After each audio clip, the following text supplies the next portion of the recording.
Halo Cinefile, apa kabar semua? Semoga baik aja ya. Kali ini Movirasis mau ceritain trilogi The Hobbit nih. Judulnya The Hobbit: An Unexpected Journey. For your info, The Hobbit adalah prequel dari trilogi Lord of the Ring yang berlatar 60 tahun sebelum film Lord of the Ring. Oh iya, bagi kalian yang pengen timeline Instagram kamu ada informasi dan rekomendasi film, bisa ngintip Instagram kami. Nah, gak banyak basa-basi, yuk Movirasis ceritain.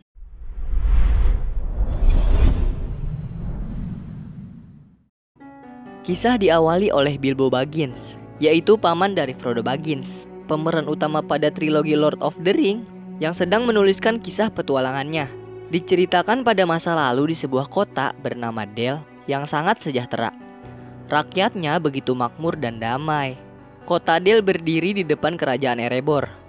Kerajaan ini dipimpin oleh Tror, yaitu raja dari para kurcaci. Keindahan kerajaan ini sangat melegenda, dan di dalamnya begitu kaya dengan kekayaan hasil bumi, seperti emas, permata, zamrud, rubi, dan safir. Hingga mereka menemukan The Arkenstone. Tror menggunakan Arkenstone ini sebagai tanda begitu hebatnya pemerintahannya.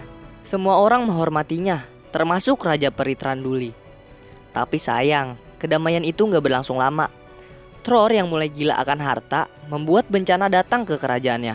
Smaug, yaitu seekor naga yang gila harta juga, datang dan menghancurkan kerajaan ini. Batu Arkenstone juga tertinggal di kerajaan ini. Bangsa peri yang tahu juga gak mau bantu, karena gak bisa ngebahayain kaumnya. Itu baru pembukaan ya.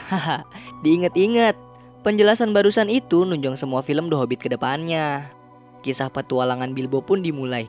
Bilbo yang lagi nyantui di depan rumah didatangin sama Gandalf. Gandalf ngajak Bilbo ikut berpetualang, tapi Bilbo menolak tawaran itu dan langsung masuk ke dalam rumah. Tanpa Bilbo sadar, Gandalf diam-diam nandain pintu rumah Bilbo. Malam harinya, Bilbo yang sedang makan malam kedatangan tamu. Namanya Dualin, salah satu dari 13 kurcaci Erebor. Dualin langsung masuk aja dan minta makan. Bilbo bingung kan? Gak lama ada lagi yang datang, namanya Balin. Balin langsung masuk juga dan nyapa Dualin. Bilbo makin bingung. Bilbo yang bingung ngasih tahu kalau mereka itu mungkin salah rumah. Tapi malah ada yang ngetok pintu lagi, namanya Fili dan Kili. Karena udah mulai frustasi, Bilbo bilang kalau mereka itu gak boleh masuk. Cuma Fili sama Kili maksa masuk juga. Gak lama ada yang datang lagi. Bilbo yang buka sambil marah-marah kaget. Ternyata kali ini yang datang rame sekumpulan kurcaci. Ada Gandalf juga di situ. Para kurcaci ini pun langsung pesta di dalam rumah Bilbo. Gandalf yang sadar kalau ada orang yang belum hadir, coba diyakini sama Dualin kalau dia itu akan datang. Bilbo yang masih bingung nanya ke Gandalf kalau mereka itu ngapain di rumahnya. Gandalf cuma bilang, ini biar lu terbiasa sama mereka. Mereka yang lagi pesta tiba-tiba hening karena ada yang ngetok pintu lagi. Namanya Thorin. Dia adalah cucu dari Raja Tror. Dia juga adalah ketua dari kelompok ini. Thorin curhat kalau dia nyasar 2 kali. Untung aja ada tanda di rumah Bilbo. Bilbo baru sadar deh kalau rumahnya ditandain sama Gandalf. Gandalf ngejelasin kalau tujuan mereka adalah Lonely Mountain, kerajaan Erebor. Jadi mereka itu pengen ngerebut kembali kerajaan mereka dari Smaug. Balin ngingetin kalau pintu depan untuk masuk gunung itu udah runtuh, jadi gak ada jalan masuk lagi. Gandalf tiba-tiba nunjukin kunci dan ngasih kunci itu ke Thorin. Dia jelasin kalau kuncinya itu dari ayahnya Thorin, yaitu Thrain. Gandalf juga ngejelasin kalau ada pintu tersembunyi di gunung itu. Tapi mereka butuh orang yang ahli dalam mencuri, yaitu Bilbo. Bilbo bilang kan kalau dia aja gak pernah mencuri selama hidupnya. Hal itu bikin satu ruangan ricuh. Gandalf langsung teriak dan bilang, kalau gue bilang Bilbo pencuri, maka pencurilah dia. Dia milih Bilbo karena Hobbit itu bisa jalan tanpa ketahuan. Dan bau Hobbit itu beda sama kurcaci. Gandalf yakinin kalau Bilbo punya keahlian yang orang gak tahu, bahkan dirinya sekalipun. Diingat lagi ya soal bau Hobbit sama kurcaci itu beda. Nanti ada scene yang nunjukin ini. Dalin langsung ngasih kontrak ke Bilbo. Bilbo yang baca kontraknya gak ada jaminan keselamatan. Kalau organ badannya itu terurai atau jadi debu kalau disembur Smaug, langsung pingsan. Sebangunnya, Gandalf coba buat tetap yakinin Bilbo. Tapi berhubung gak ada jaminan sama sekali soal keselamatannya, dia tetap nolak. Keesokan harinya, Bilbo baru bangun melihat rumahnya yang udah sepi.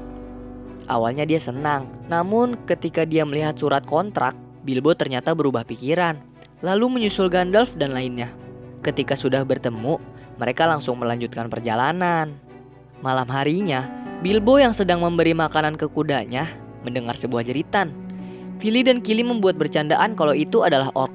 Thorin yang dengar gak suka kalau orc dijadiin bahan bercanda. Setelah itu Dalin ngejelasin kenapa Thorin segitu bencinya sama orc.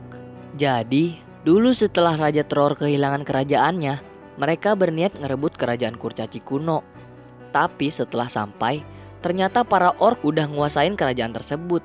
Mereka pun bertempur melawan para orc.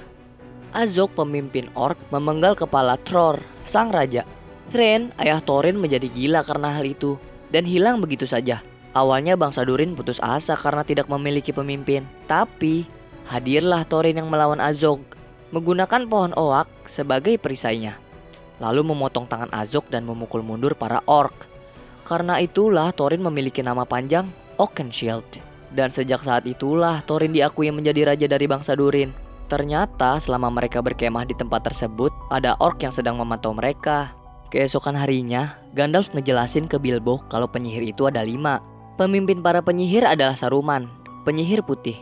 Lalu 2 penyihir biru yang gak diketahui namanya. Dan yang kelima adalah Radagast, si coklat. Tapi sayangnya dia lebih memilih hidup bersama hewan dibanding manusia. Dia tinggal di hutan sebelah timur. Radagast heran karena banyak tumbuhan dan hewan yang mati. Saat dia mencoba untuk mengobati seekor landak, dia baru sadar kalau penyebabnya sihir hitam.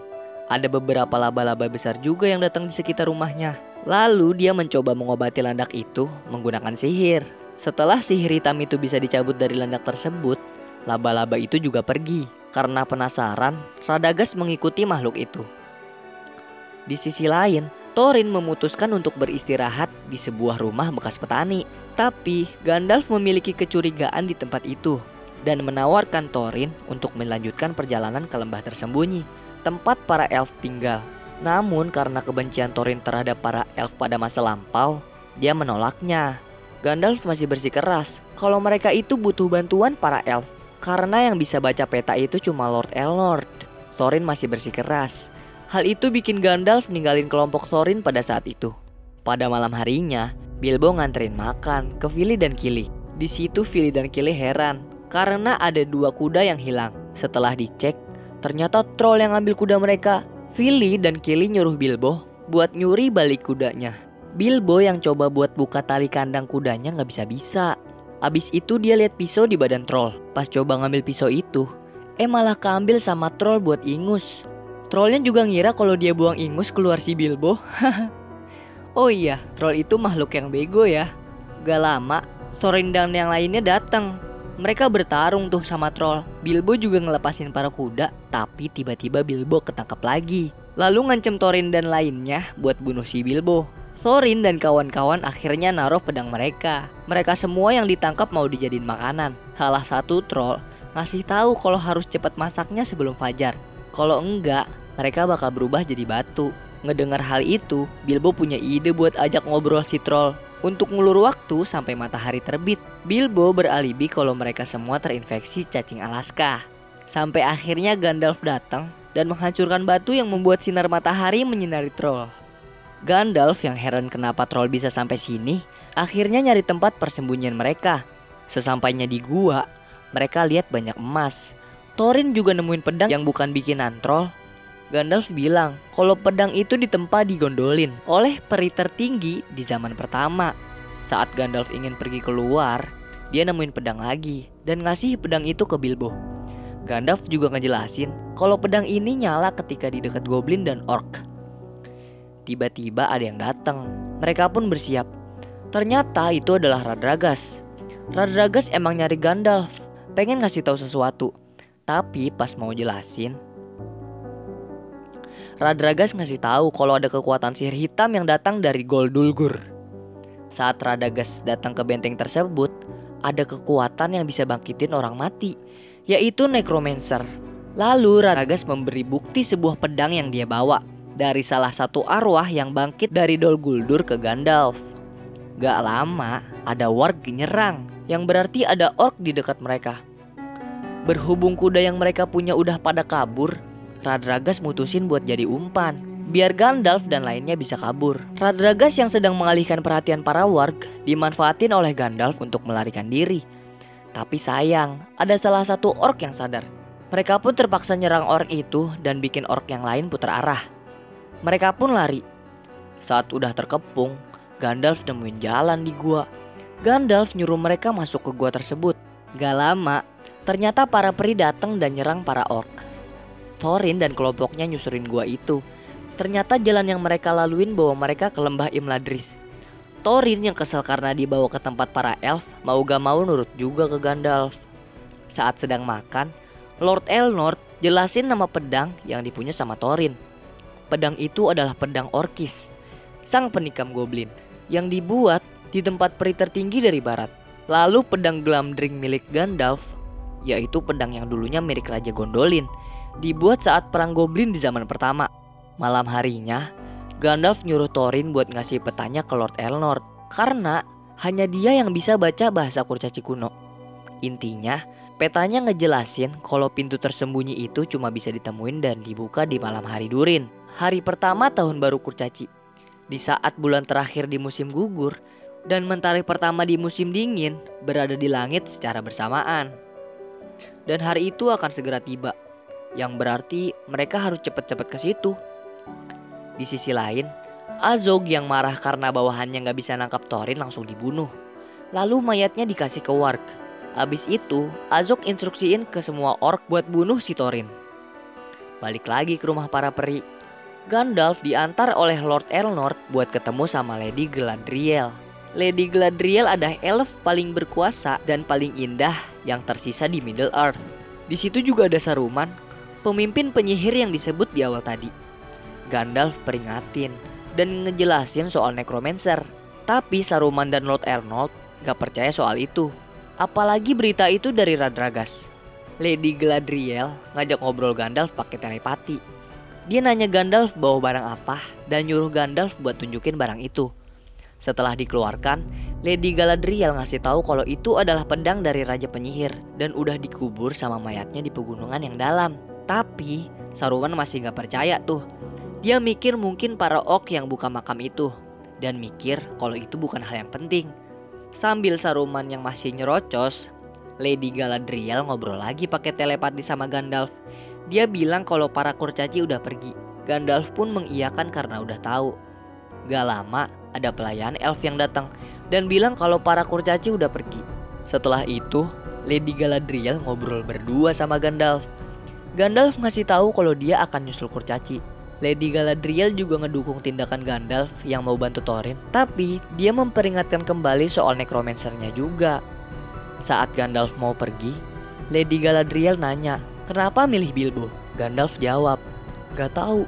Mungkin Saruman mikir cara lawan kekuatan jahat itu harus pakai kekuatan hebat. Tapi yang ku ketahui hanya perbuatan kecil seperti cinta dan kebaikan bisa buat ngalahin kekuatan jahat. Dan Bilbo Baggins bisa membuat aku berani ketika aku takut." Lady Galadriel bilang, "Jangan takut, kau gak sendirian. Kalau butuh bantuan, aku akan datang."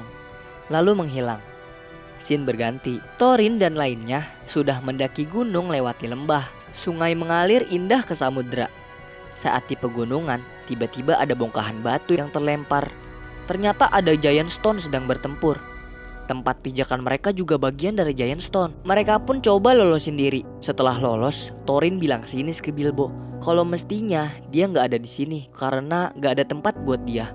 Kayak nyusahin doang gitu. Di dalam goa, mereka mutusin buat beristirahat. Di sisi lain, Azog udah semakin deket sama Thorin. Saat malam, ketika semua pada tidur, Bilbo mau diam-diam pergi buat pulang. Gofur yang tahu coba buat nahan Bilbo. Tapi Bilbo bilang kalau apa yang dibilang Thorin itu benar. Dia itu cuma ngehambat. Gofur akhirnya ngizinin tuh. Waktu Bilbo mau jalan, pedang milik Bilbo nyala, yang nandain kalau ada orc atau goblin di dekat mereka. Tanah di gua itu tiba-tiba jeblos. Mereka semua pun jatuh ke sebuah lubang. Di bawah ternyata udah ada banyak goblin yang langsung menangkap mereka semua. Saat dibawa, ada keanehan. Gak ada satupun goblin yang nangkap Bilbo. Bilbo langsung ngumpet. Tapi pas dia jalan, ada satu goblin yang jegat dia. Mereka pun berantem. Goblin yang naik ke tubuh Bilbo bikin Bilbo jatuh ke jurang. Mereka yang ketangkep dibawa ke Raja Goblin. Raja Goblin yang tahu kalau di antara mereka ada Thorin, mau jual kepala Thorin ke Azog dan nyuruh anak buahnya untuk kirim kabar ke Azog. Bilbo yang baru sadar dari pingsannya, ngeliat kalau goblin yang tadi nyerang dia dibawa sama Gollum. Pas ditarik, goblin itu berontak dan kepalanya digetok sama Gollum. Pas lagi ngegetok, Gollum gak sadar ngejatuhin cincin. Bilbo langsung ngambil cincinnya dan merhatiin si Gollum. Saat goblin yang dibawa tadi mati, pedang yang dipegang Bilbo langsung gak nyala lagi. Bingung dong Bilbo. Secara gak sadar, Gollum udah ada di dekat Bilbo dan coba makan Bilbo. Tapi Bilbo ngancem buat jangan deket-deket dan minta ke Gollum buat ngasih tahu jalan keluar. Gollum yang kelihatan ngomong sendiri bikin Bilbo bingung dan gak sengaja nyebut kata game.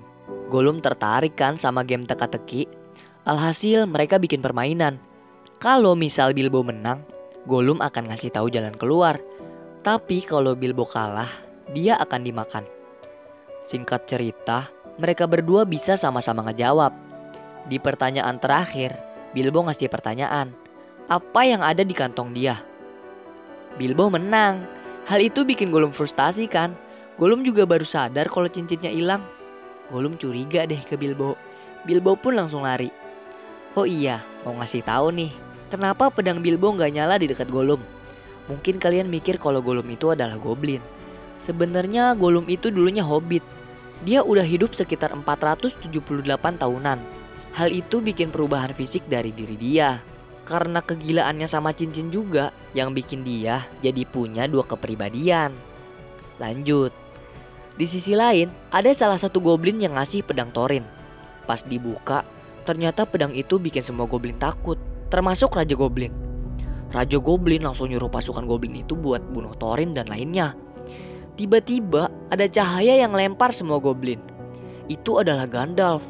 Gandalf langsung nyuruh kelompok Thorin buat ambil senjata. Mereka bertempur deh. Bilbo yang nyoba lari dari Gollum jatuh dan gak sengaja makan cincin itu. Terus langsung menghilang dan gak kelihatan. Sedangkan Thorin dan yang lainnya masih coba cari jalan keluar. Para goblin masih terus berdatangan kan. Gandalf memakai batu buat dijadiin tameng tuh. Pas di jembatan, Raja Goblin tiba-tiba muncul. Gandalf langsung nyolok matanya dan belek perutnya. Raja yang mati bikin jembatannya jatuh, disusul sama Raja Goblin. Sekumpulan goblin masih ngejar mereka tuh. Mereka langsung kabur. Bilbo yang lihat Gandalf dan lainnya coba menyusul. Namun ada Gollum di depannya. Awalnya dia pengen ngebunuh Gollum, tapi ragu. Jadi cuma diloncatin aja. Gandalf dan lainnya udah keluar. Dia bingung kemana si Bilbo. Thorin bilang kalau Bilbo punya kesempatan buat lari, jadi dia melarikan diri. Thorin juga bilang kalau Bilbo cuma mikirin kenyamanan dirinya aja. Bilbo yang dengar itu agak kecewa. Dia pun langsung nunjukin diri dia. Semua seneng. Tapi Filikilin nanya gimana cara dia buat keluar. Pas Bilbo mau ngeliatin cincin dia, Gandalf ngalihin dan kayak udah tahu gitu. Thorin yang masih curiga bikin Bilbo bilang kalau dia emang rindu sama rumahnya. Karena itu, dia bantu kelompok ini biar mereka jadi punya rumah lagi. Azog dan kawanannya ternyata udah deket. Mereka langsung nyerang Gandalf dan kawan-kawan tuh. Karena gak ada jalan buat kabur lagi, Gandalf nyuruh kawanannya untuk naik ke atas pohon. Di atas pohon, Gandalf ngambil seekor kupu-kupu, lalu dibacain mantra gitu. Terus ngelepasin kupu-kupunya, kayak ngirim pesan deh. Thorin kaget kalau ternyata Azog masih hidup. Setelah itu, Azog provokasi Thorin soal ayahnya. Azog nyuruh Warg buat nyerang kelompok Thorin. Hal itu bikin pohon pinus yang mereka naikin jadi tumbang. Tersisa satu pohon di ujung jurang. Gandalf ngambil kembang pinus lalu ngelempar itu. Dia bakar lagi dan nyamberin kembang pinusnya ke yang lainnya. Ternyata hal itu bisa nahan para Warg. Pas lagi seneng, tiba-tiba pohonnya tumbang dan hampir jatuh. Beberapa orang saling bergantungan. Thorin natap Azog dan berdiri dengan gagah. Anjay. Lalu dia nyamperin Azog kayak ngajak duel. Tapi sayang, Thorin kalah dalam duelnya. Saat Thorin udah gak berdaya, Azog nyuruh bawahannya buat menggal kepala Thorin. Pas mau ditebas, Bilbo datang dan ngebunuh bawahan Azog. Terus pas Azog dan kawanannya coba deketin Bilbo buat bunuh dia, datanglah teman-teman Thorin lainnya. Ketika mereka sudah terpojok, datang lagi sekumpulan burung raksasa yang nyerang para warg. Lalu sekumpulan burung itu ngebawa Thorin dan kawanannya pergi. Mereka diturunin di sebuah tempat. Thorin yang masih gak sadarkan diri dijampe-jampe sama Gandalf. Bangun deh si Thorin. Lalu dia berterima kasih banget ke Bilbo sekaligus minta maaf karena dia udah salah menilai Bilbo. Setelah itu mereka semua natap ke Lonely Mountain, di mana kerajaan mereka berada. Scene berganti. Burung yang matuk-matuk dinding bikin naga terbangun. Lalu film pun selesai. Nah, itulah alur cerita The Hobbit yang pertama. Perjalanan Bilbo masih panjang banget menuju Lone Island. Para kurcaci juga harus cepat menemukan pintu masuk ke bekas istananya sebelum hari Durin. Tenang aja, tetap mau Firasis ceritain kok. Makasih ya udah nonton video kami. Makasih juga kemarin udah ngasih pendapat. Jangan lupa komen-komen ya. Cheerio.